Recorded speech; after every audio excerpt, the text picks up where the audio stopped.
ये कहानी bank robbery की एक शानदार कहानी है। Bollywood silver screen presenting inside man. इस दुनिया में 6 ऐसे सवाल होते हैं जो हर एक इंसान की जिंदगी से जुड़े होते हैं और इन सवालों को कहा जाता है WH फैमिली, जिसमें 5 W और 1 H होता है। और ये 5 W होते हैं हु, वेयर, व्हाट, व्हेन और व्हाई, और H का मतलब होता है हाउ। इस कहानी की शुरुआत में एक आदमी को दिखाया जाता है जो इन्हीं 6 सवालों के जवाब दे रहा है। पहले W हु का जवाब देते हुए बताता है कि मेरा नाम है डेल्टन रसल।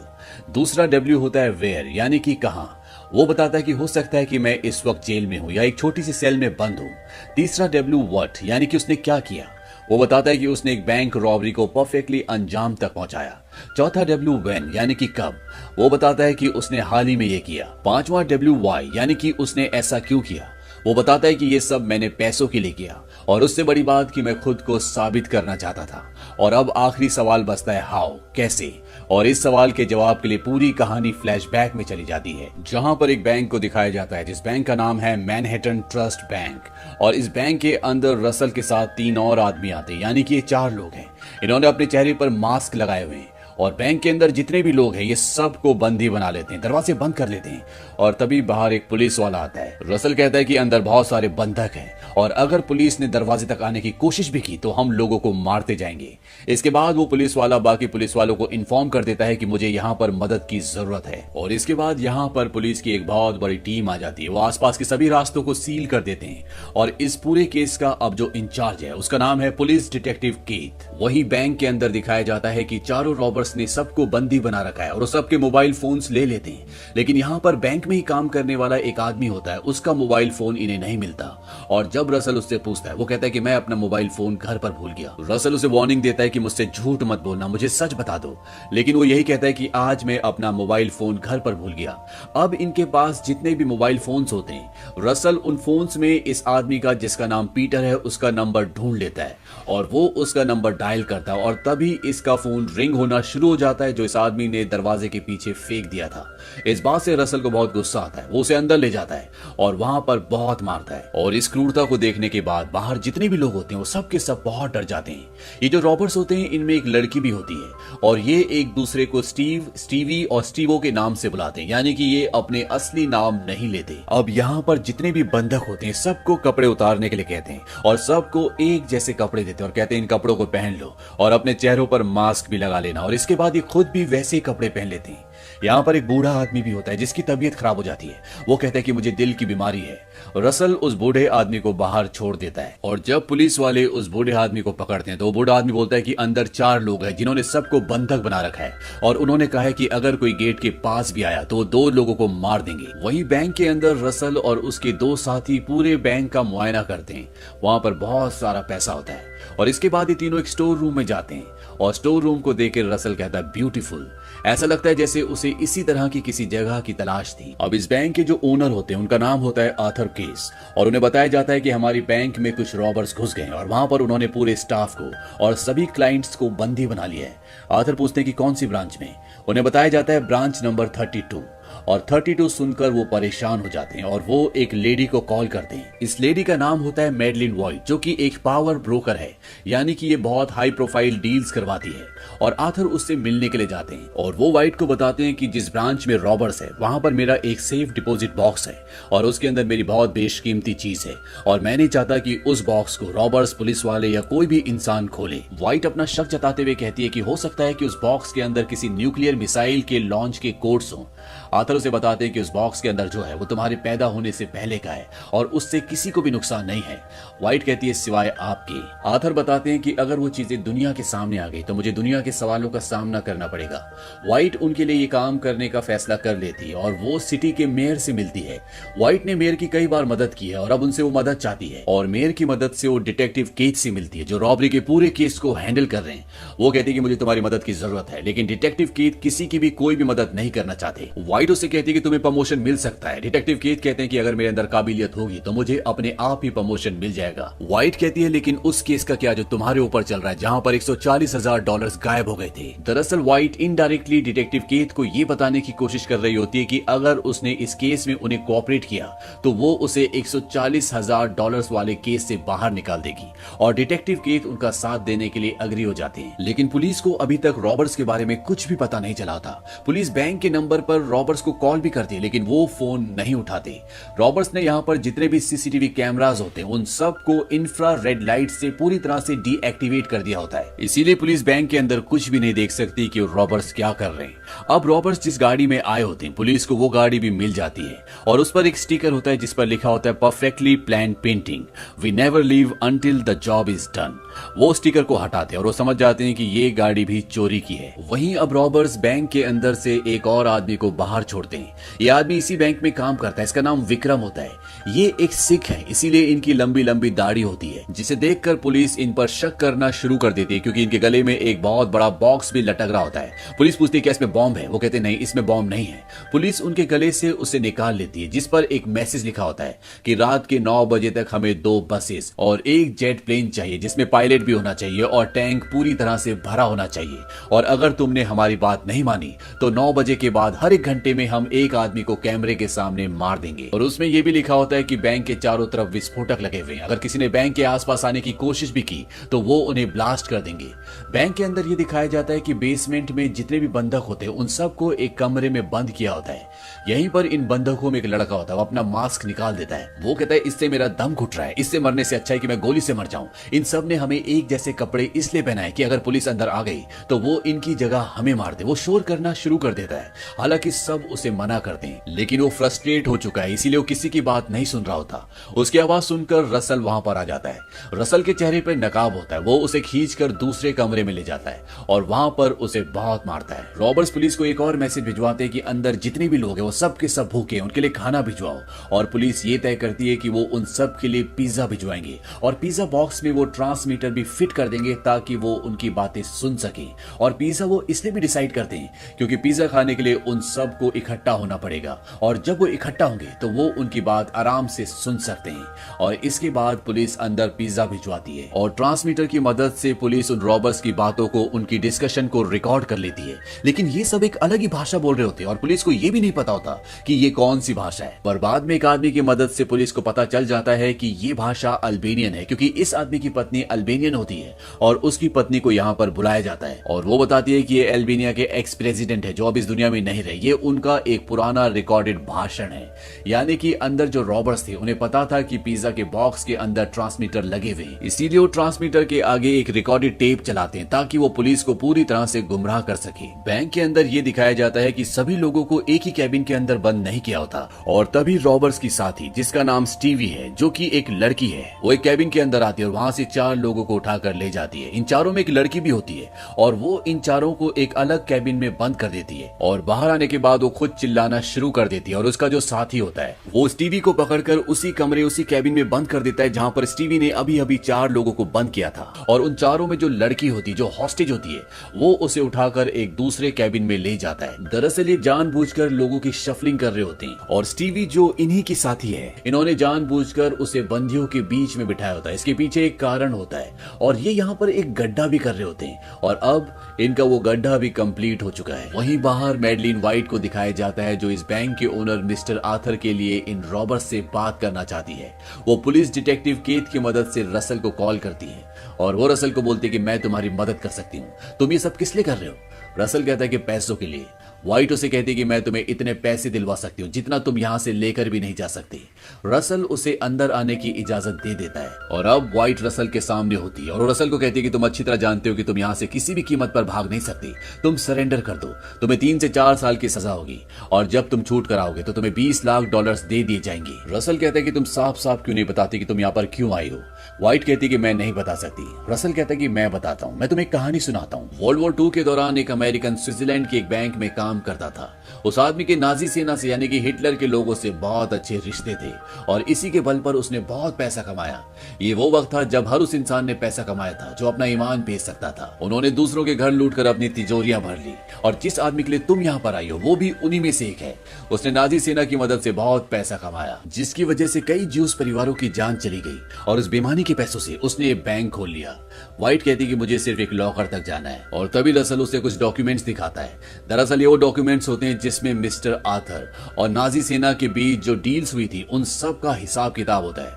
रसल बोलता है कि इनको बहुत पहले नष्ट कर देना चाहिए था लेकिन ये नष्ट नहीं किए गए और अभी मेरे पास है और अगर मुझे पुलिस पकड़ भी लेती है तो तुम्हें और तुम्हारे बॉस को मुझे छुड़ाना पड़ेगा। व्हाइट वहां से बाहर आ जाती है और बाहर आने के बाद डिटेक्टिव केथ उससे पूछना चाहता है कि अंदर क्या हुआ लेकिन वो उसे कुछ भी नहीं बताती क्योंकि डिटेक्टिव केथ को इस बैंक के ओनर मिस्टर आर्थर के इस सेफ डिपॉजिट बॉक्स के बारे में कुछ नहीं पता होता। अब वो टाइम भी गुजर जाता है जो टाइम रसल ने इन्हें दिया था जिस टाइम पर यहाँ पर बसेस और जेट प्लेन आ जाना चाहिए था। और जब केथ रसल को कॉल करता है तो रसल उसे इधर उधर की बातों में उलझाता है। वो उससे पहेलियां पूछता है और धीरे धीरे केथ समझ जाता है कि ये हमें बातों में उलझा रहा है। केथ अपने साथी पुलिस वाले को कहता है कि पहले इन्होंने हमें टाइम दिया, हमने इनका काम पूरा नहीं किया, इसके बाद इन्होंने हमें और टाइम दिया, ये ऐसा क्यों कर रहे हैं। ये बात केथ की बिल्कुल भी समझ में नहीं आती और वो रसल को कॉल करता और कहता है कि जो तुमने मांगा था हमने हर चीज का इंतजाम कर दिया है लेकिन इससे पहले मैं अंदर आना चाहूंगा, मैं ये देखना चाहूंगा कि तुम अपने पीछे कोई लाश तो छोड़कर नहीं जा रहे। और रसल उसे अंदर आने की इजाजत दे देता है और एक एक करके वो उसे उन सभी कमरों में ले जाता है जहां पर सारे हॉस्टेजेस होते हैं। और जब वो उसे आखिरी कमरे में ले जाता है तो वहां पर 3 लोग होते हैं और इन तीनों के चेहरों पर मास्क नहीं होते, ये तीनों बहुत डरे हुए होते हैं। रसल कहता है कि ये वो लोग हैं जो बहुत ज्यादा बोलते हैं, कहना बिल्कुल नहीं मानते। और इसके बाद रसल डिटेक्टिव को बाहर दरवाजे तक छोड़ने के लिए जाता है। ये दोनों बहुत ही कैजुअल बात कर रहे होते हैं और बातों बातों में केथ रसल से बोलता है कि तुम मेरे साथ बाहर क्यों नहीं चलते। रसल कहता है कि अभी मेरा काम खत्म नहीं हुआ, मैं इसी दरवाजे से बाहर आऊंगा, अगर कोई और प्रपोजल है तो बताओ। केथ कहता है कि प्रपोजल मत कहो, मुझे मेरी गर्लफ्रेंड की याद आती है, वो कहती है कि तुम मुझे शादी के लिए प्रपोज क्यों नहीं करते। रसल कहता है तुम्हारी शादी की उम्र नहीं रही।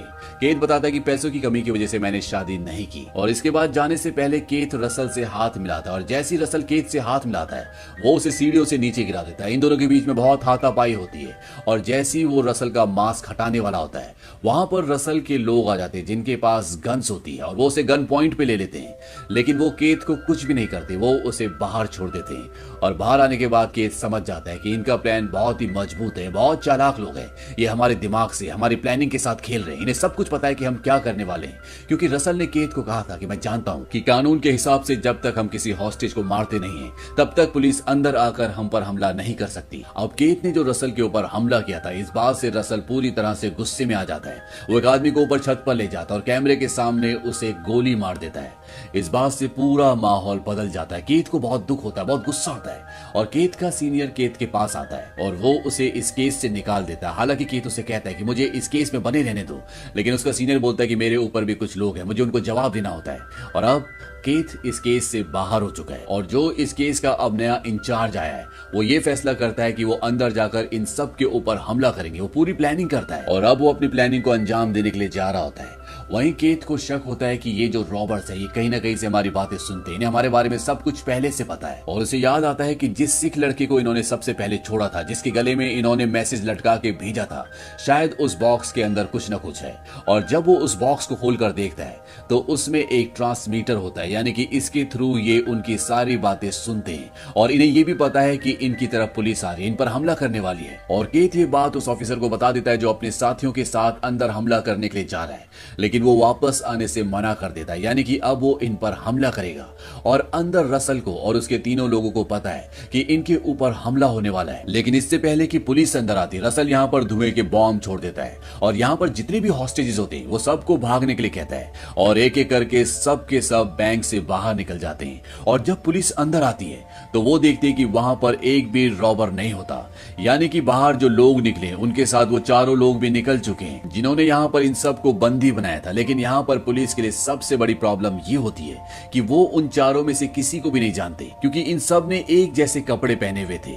हालांकि यहाँ पर सभी लोग पुलिस की गिरफ्त में होते हैं। पुलिस सभी के एड्रेसेस लिख लेती है और उन सब को बस में बिठा देती है और अंदर ये दिखाया जाता है कि इस बैंक से जो रॉबर्स होते हैं वो एक पैसा भी नहीं ले गए होते और साथ ही साथ जो उनके हथियार थे वो सब नकली थे, वो सब खिलौने थे। और जिस आदमी को छत पर गोली मारी गई थी दरअसल किसी को गोली लगी नहीं थी, ये सिर्फ एक दिखावा था। यानी यानी कि यहाँ ना कोई मर्डर हुआ, ना रॉबरी हुई, और यहाँ पर जो रॉबर्स थे वो भी सब गायब हैं। और इस बात से पुलिस पूरी तरह से सख्ते में आ जाती है। उन्हें कुछ समझ नहीं आता कि ये हुआ क्या। और अब पुलिस को पता है कि जितने लोग बाहर हैं उनमें वो 3 रॉबर्स भी हैं जिन्होंने इन सबको बंदी बनाया था। लेकिन पुलिस को एक बात कंफर्म होती है कि इनमें इनके प्लान का जो मास्टर माइंड होता है यानी कि रसल, वो इनमें नहीं है, क्योंकि उसकी कदकाठी वाला एक भी इंसान बाहर नहीं होता। साथ ही साथ केत ने और बाकी सभी लोगों ने रसल से सबसे ज्यादा बातें की होती है, और अगर वो इनमें होता तो वो सब उसे पहचान लेते। और अब रॉबर्स का पूरा प्लान समझ में आ जाता है कि क्यों वो सबको एक जैसे कपड़े पहनने के लिए कहते हैं, ताकि जब चाहे वो अपने किसी भी आदमी को इन लोगों के बीच में शामिल कर लें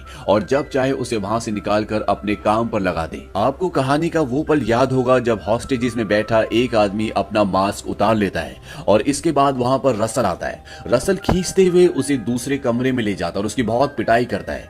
दरअसल ऐसा कुछ भी नहीं हुआ होता। वो इन 4 रॉबर्स में से एक रॉबर होता है और वो जानबूझकर लोगों के सामने अपना मास्क उतारता है ताकि लोग ये यकीन कर ले कि वो भी इन्हीं में से एक है, वो उसे पहचान ले। इसको रॉबर्ट स्टीवो के नाम से बुलाते थे, जबकि इसका असली नाम डेरियस होता है। और अब जब पुलिस इन्वेस्टिगेशन कर रही होती है तो उन्हें डेरियस पे यानी कि स्टीवो पर शक होता है, लेकिन पुलिस के पास कोई भी सबूत नहीं है, बल्कि एक लड़की ये गवाही देती है कि ये भी हमारे साथ था और इसकी वजह से हम परेशानी में आने वाले थे क्योंकि इसने अपना मास्क उतार दिया था, जिसके बाद रॉबर्ट्स ने इसे बहुत मारा था। अब रॉबर्ट्स के साथ जो लड़की होती है जिसे वो स्टीवी के नाम से बुलाते थे, उसका असली नाम वलेरिया होता है। और आपको याद होगा कि वलेरिया भी हॉस्टेजेस के बीच में जाकर बैठी थी, यानी हॉस्टेजेस उसे भी पहचानते हैं कि वो भी उन्हीं में से एक है।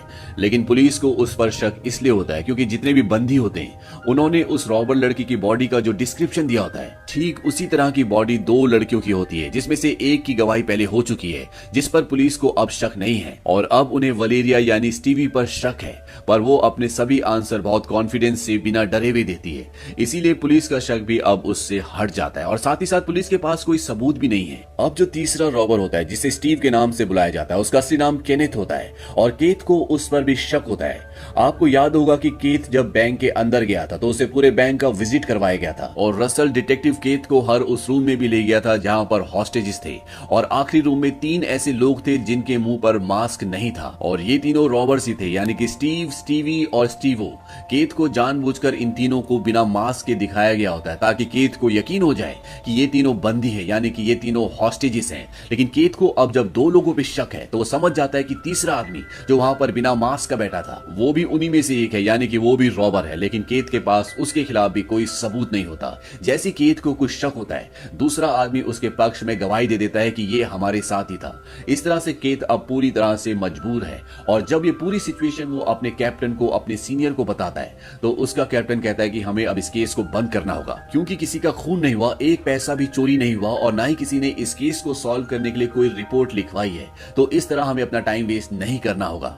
लेकिन सबसे बड़ा सवाल ये होता है कि आखिर रसल गया तो गया कहां, क्योंकि ना वो बैंक से बाहर निकला और ना ही वो बैंक के अंदर था। हालांकि पुलिस कैप्टन ने इस केस को बंद करने का ऑर्डर दे दिया है, लेकिन फिर भी डिटेक्टिव केथ इस बारे में पूरी सच्चाई जानना चाहता है। इसीलिए जब वो बैंक के डॉक्यूमेंट्स देख रहा होता है तो उसे पता चलता है कि बैंक में लॉकर नंबर 392 कभी था ही नहीं, उसका कोई रिकॉर्ड नहीं है, और इससे उसे शक होता है। वहीं दूसरी तरफ ये दिखाया जाता है कि जिस आदमी का ये बैंक है, जिसका नाम आर्थर है, उसके पास वाइट जाती है और वो आर्थर को कहती है कि जो डॉक्यूमेंट्स तुम्हें चाहिए थे वो लुटेरे अपने साथ ले गए ताकि तुम उनसे बदला ना लो। हो सकता है कभी वो तुम्हें कांटेक्ट करें, तब तुम्हें उन पेपर्स के बदले उन्हें पैसे देने होंगे। वो आर्थर को ये भी कहती है कि उस आदमी के तुम्हारे प्रति ख्याल अच्छे नहीं थे, क्योंकि वर्ल्ड वॉर 2 में तुमने नाजीज के साथ हाथ मिला के बहुत पैसे कमाए थे। आर्थर कहता है उस वक्त मैं जवान था, किसी भी तरह से कामयाबी चाहता था, इसीलिए मैंने शॉर्टकट अपनाया, अपनी आत्मा को बेच दिया और तभी से मैं अपनी आत्मा को वापस पाना चाहता हूँ। दरअसल आर्थर को एहसास होता है कि उसने जो भी किया था वो गलत किया था। व्हाइट कहती मैं इतनी बेवकूफ नहीं हूँ, उस लॉकर में उन पेपर्स के अलावा भी कुछ था, नहीं तो वो लोग इतना बड़ा रिस्क नहीं लेते, और मैं जानती हूँ कि वहां पर क्या था, हीरे, इसके अलावा उसके अंदर और कुछ भी नहीं हो सकता।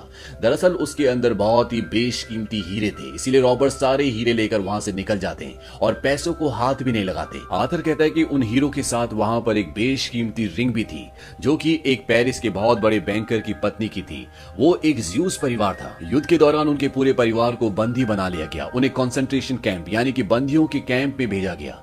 वो मेरा दोस्त था, था। मैं चाहता तो उसे बचा लेता, लेकिन नाजियों ने मुझे दुगनी कीमत दी, इसीलिए मैंने उन्हें नहीं बचाया और उम्मीद करता हूँ कि तुम इस बात को किसी को नहीं बताओगी। व्हाइट कहती है कि ओसामा बिन लादेन के भतीजे को मुझे एक फ्लैट दिलवाना है यहाँ अमेरिका में, और रेफरेंस के तौर पर मैं तुम्हारा नाम दूंगी। दरअसल उसके राज को राज रखने के बदले वो उससे एक तरह का सौदा करती, जिसमें आथर खुद ही फंस जाता है। आथर को अपना रेफरेंस में नाम देना ही पड़ेगा, नहीं तो वो उसके राज सबको बता देगी। और अब कहानी वहीं पर आती है जहां से ये शुरू हुई थी, जहां पर रसल एक छोटे से कमरे में एक कोठरी में बंद है और वो कहता है कि हमने ये कैसे किया, सबसे बड़ा सवाल यही है। और इसके बाद वो हीरो को और सारे जरूरी सामान को बैग में रखता है और कुछ डिब्बों को हटाकर बाहर निकलता है। ये एक स्टोर रूम होता है। दरअसल रसल अभी भी बैंक के अंदर ही है। आपको वो पल याद होगा जब रसल एक स्टोर रूम में आता है और उसे देखकर वो बहुत खुश होता है। ये वही स्टोर रूम होता है। ये हुआ होता है कि रसल और उसके लोगों ने पीछे के जो सेल्फ्स होते हैं उन्हें आगे शिफ्ट कर दिया होता है और उसे हूबहू उसी तरह से लगा दिया होता है जिस तरह से वो पहले थे। और अब इन सेल्फ्स के नीचे पिछले एक हफ्ते से रसल था और जो वहां पर गड्ढा किया था वो इसलिए किया गया था ताकि रसल को वॉशरूम जाने के लिए कभी भी बाहर ना निकलना पड़े। और एक हफ्ते बाद रसल वहां से बाहर निकलता है और जब वो बैंक से निकल रहा होता है तो उसी पर डिटेक्टिव केथ भी बैंक के अंदर आ रहे होते हैं। हालांकि रसल को ये बात पता होती है क्योंकि बाहर जो उसके लोग उसका इंतजार कर रहे होते हैं उन्होंने ये बात रसल को बताई होती है। लेकिन रसल जानबूझकर डिटेक्टिव केथ से टकराता है और उसी मेन गेट से बाहर निकलता है जिसके बारे में रसल ने केथ को कहा था कि मैं इसी दरवाजे से बाहर निकलूंगा। और इस तरह रसल बैंक से निकल जाता है। डिटेक्टिव केथ बैंक के अंदर जाते हैं और वो उस लॉकर को खोलते हैं जिसका नंबर 392 है, जो इस बैंक के ओनर का है जिसका नाम आथर है। डिटेक्टिव केथ देखता है कि उसके अंदर एक च्युइंगम होती है जिसका नाम होता है जूसी फ्रूट, यानी कि वो समझ जाता है कि इस लॉकर को उन रॉबर्स ने खोला था और वहां पर वो बेशकीमती अंगूठी भी होती है जिसके बारे में आथर ने व्हाइट को बताया था कि वो एक बहुत बड़े बैंकर की पत्नी की थी। और इस अंगूठी के साथ रसल ने यहाँ पर एक नोट भी छोड़ा होता है जिसमें लिखा होता है फॉलो द रिंग, यानी रिंग का पीछा करो। और अब डिटेक्टिव केथ को शक होता है कि इस रिंग से कुछ न कुछ जुड़ा हुआ है। बाहर रसल अपने साथियों के साथ गाड़ी में बैठ जाता है जहाँ पर 4 लोग पहले से होते हैं। दरअसल ये बैंक के अंदर 4 नहीं बल्कि पूरे 5 रॉबर्स थे। इनके साथ एक और आदमी होता है जो हमेशा हॉस्टेजेस के बीच में बैठा था जिसका नाम शैम है। ये खुद भी एक ज्यूस है और ये कोलंबिया लॉ स्कूल में प्रोफेसर है।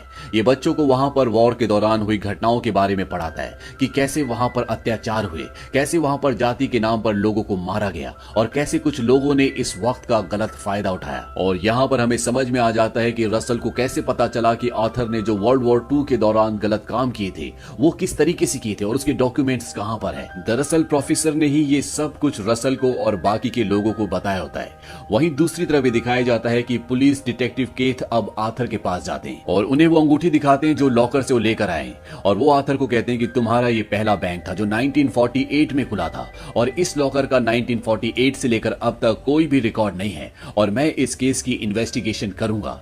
दरअसल केस समझ जाता है कि ये जो केस है ये वर्ल्ड वॉर 2 से जुड़ा हुआ है जहां पर कुछ लोगों ने उन मुश्किल हालातों का फायदा उठाया था, लोगों के साथ गलत काम किया था और आथर भी उन्हीं में से एक है। और इसके बाद केथ वहां से निकलकर सीधा व्हाइट के पास जाता है जिसने आथर के लिए रॉबर्ट्स से बात की थी और मेयर भी यहीं पर होते हैं। यहाँ पर केथ व्हाइट को एक नंबर देता है और वो कहता है कि तुम इनसे कांटेक्ट करो और ये होता है office of war crime issues के ऑफिस का नंबर। और केथ ऐसा इसलिए करता है क्योंकि वो व्हाइट को ये जताना चाहता है कि उसे सब कुछ पता है और अब वो इस केस की तह तक जाकर रहेगा। यहाँ पर व्हाइट ने अपने वादे को भी पूरा किया होता है। केथ के ऊपर जो $140,000 का केस होता है अब वो उस केस से पूरी तरह से आजाद है। इसके बाद केथ अपने घर पर आ जाता है जहाँ पर उसकी गर्लफ्रेंड होती है और जब वो अपनी कोट की जेब में हाथ डालता है तो उसमें एक हीरा होता है और तभी उसके दिमाग में वो याद आती है जब वो बैंक में एक आदमी से टकराया था और वो समझ जाता है कि ये वही आदमी था जिसने इस बैंक के पूरे प्लॉट को अंजाम दिया है। रसल उसकी जेब में हीरा शायद 2 वजह से डालता है। एक कि वो ये साबित करना चाहता था कि जो उसने कहा था उसने वैसे किया, यानी कि वो सामने के गेट से निकलेगा। और दूसरा, केथ ने उसे कहा था कि उसे अपनी गर्लफ्रेंड से शादी करनी है लेकिन उसके पास पैसे नहीं है और अब ये हीरा पाने के बाद हो सकता है कि उसे इतने पैसे मिल जाए कि वो अपनी गर्लफ्रेंड से शादी कर ले। और इसी के साथ ये कहानी खत्म हो जाती है। ये मूवी 2006 में रिलीज हुई थी। IMDb पर इसकी रेटिंग है 7.6। इस मूवी का बजट था $45 मिलियन और बॉक्स ऑफिस पर इसने कमाई की थी $186 मिलियन की। उम्मीद करते हैं कि ये कहानी आपको पसंद आई होगी।